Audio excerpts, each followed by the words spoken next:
So the Islamic State group claiming responsibility for this attack in Kabul, and it's not the first time that it's targeted the Afghan capital. Why is that?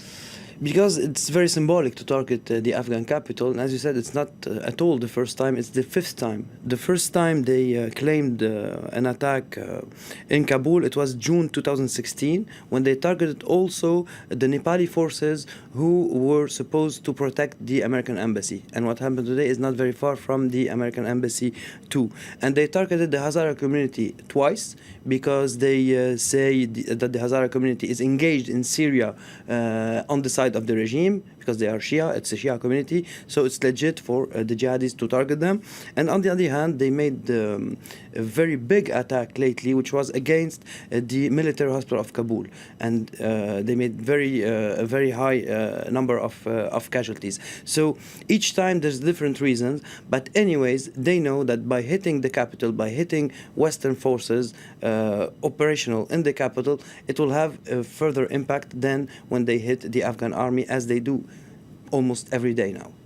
Just how big are they in Afghanistan, the Islamic State group? How many militants are we talking about? Many observers didn't understand the importance of the Islamic State in Afghanistan, but today we can say that it's the biggest or most effective branch outside of Syria and Iraq. We are talking about a few thousand fighters, maybe up to 5,000 fighters.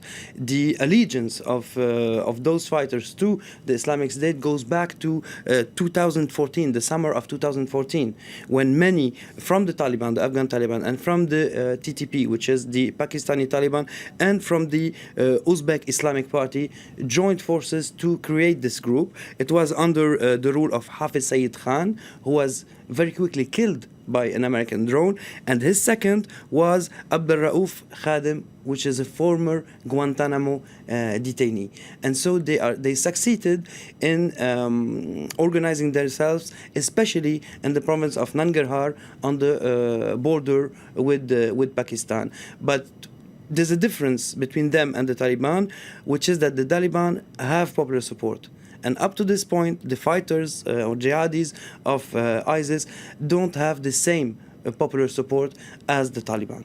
You bring up the Taliban because, of course, Afghans have to deal with Taliban attacks as well as IS attacks. But how do the two groups get on? What are their relations? They don't get on at all, actually. They are in the midst of an open fight in many provinces. Even the jihadis of the Islamic State are conducting assassination campaigns against Taliban leaders in Pakistan, for example.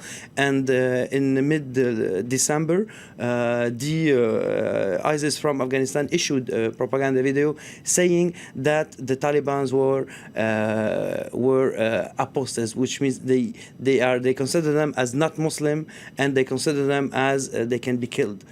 So the friction is very, very important on the ground, and there's an ideological friction also, because as you know, the allegiance of Al-Qaeda is for the Emirate of Taliban, which they consider, and jihadis of Al-Qaeda or loyal to Al-Qaeda consider as the real caliphate, for example. But the caliphate declared by the Islamic State is on opposition with this Islamic Emirate. And we should remember a very important point, that it was the first Islamic State leader in Afghanistan who told the world that Mullah Omar was dead since years. So from that point, they were trying to diminish the power of Taliban in Afghanistan and to build up their force there in opposition with everybody. So as they did in Syria, in Libya, in Yemen, and other places, they always put themselves in opposition with everybody, up to the point that today we know that since a few months there are real talks between the Russians and the Taliban, which is quite important today. And we know that the Russians are giving ammunition to the Taliban in order for the Taliban to fight ISIS in Afghanistan. So, as in each and every territory where they gain power, they are in opposition with everybody, and they portray themselves as the ones who are on the right path, since everybody is against them. All right. Thank you very much indeed for your analysis, Wassim.